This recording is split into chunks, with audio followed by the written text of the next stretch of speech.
Next tip we are going to discuss is follow through on sale promises. बहुत important point है retail के perspective में। आप कभी भी एज ए रिटेलर अपने स्टाफ के प्रोमिसेस को यू नीड टू वाउच कि कोई ऐसा प्रॉमिस वो अपने कस्टमर से ना करे जो कि फुलफिल ना हो सके। जिस तरीके से हमने एक और टिप इससे पहले डिस्कस की जब हमने प्रॉमिस लेस और डिलीवर मोर की बात की, तो एक्चुअली वो बहुत कनेक्टेड है इस पॉइंट के साथ भी। Do not make any promise with the customer जो कि आप फुलफिल ना कर सकें। यहाँ पर अगर आप देखते हैं तो बाज़ औक़ात ऐसा होता है कि कस्टमर आपसे एक्सपेक्ट कर रहा है, let me give you one example of it. Customer आपसे एक्सपेक्ट कर रहा है कि आप सुबह 4 बजे इस फ्रेश प्रोडक्ट को मुझे डिलीवर कर देंगे, जबकि आप जानते हैं कि प्रोडक्ट आपके रिटेल स्टोर के अंदर सुबह 6 बजे आती है। तो इट इज़ इम्पॉसिबल कि आप कस्टमर को वो 4 बजे डिलीवर कर सकें सुबह। स्टिल अगर आप कस्टमर से ये प्रॉमिस कर लेते हैं तो at the end of the day customer उस सेल्स पर्सन को तो बुरा कहेगा ही, लेकिन एक्चुअली उस रिटेलर की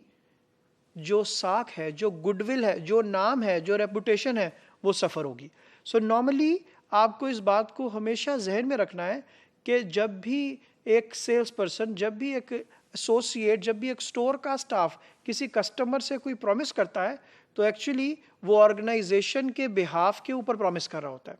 सो you need to make sure कि वो तमाम प्रॉमिसेस जो आपका सेल पर्सन या आपका ऑपरेशंस का लड़का, आपका एसोसिएट, आपका सुपरवाइजर किसी कस्टमर से करता है, so you need to make sure कि वो सारे प्रॉमिसेस जो हैं वो फुलफिल हो।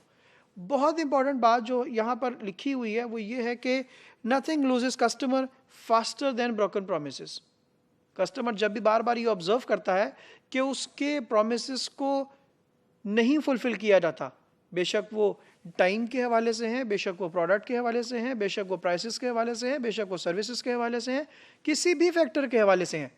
अगर कस्टमर को ये प्रॉपर रिस्पेक्ट नहीं दी गई कि उसके प्रोमिसेस मीट नहीं किए गए, इसका मतलब यह है कि you will loose actually these customer.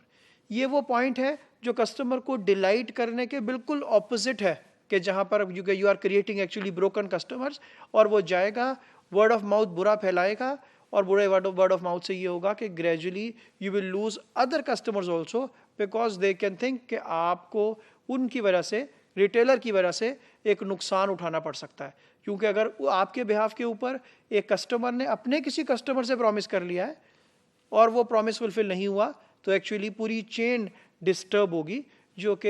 एक अच्छे रिटेलर की साख को, गुडविल को ख़राब करने के लिए काफ़ी है। So as a retailer the most important part कि आपने अपने प्रोमिसेस को फुलफिल करना है and you need to ensure कि आपका स्टाफ जो भी प्रॉमिस कर रहा है आपके कस्टमर के साथ, आपने उन प्रोमिसेस को फुलफिल करना है।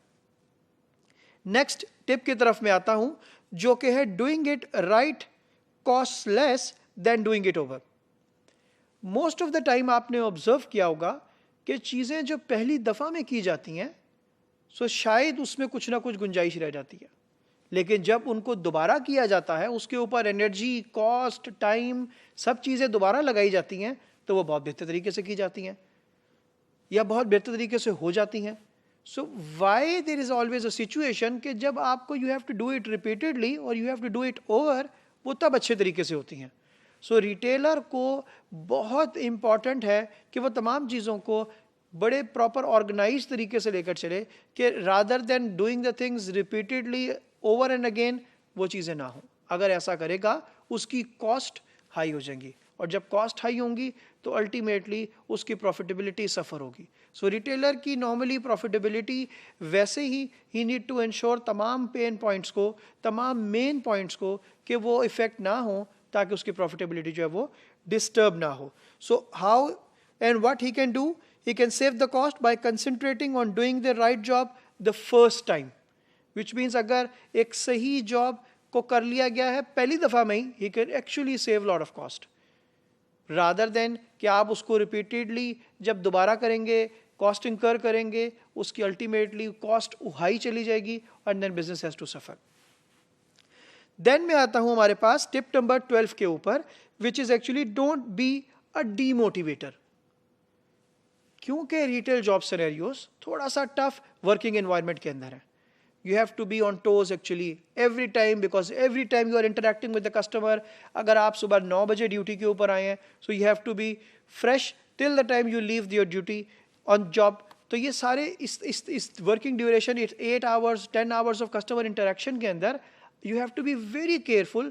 और you have to be very firm. जिस तरीके से आप आए थे, जिस तरीके से आप नॉलेजेबल थे, जिस तरीके से आप फ्रेश थे, जिस तरीके से आप मोटिवेटेड थे, एनर्जेटिक थे, पैशनेट थे, जब आप जाएं तब भी आप उतने ही पैशनेट हो.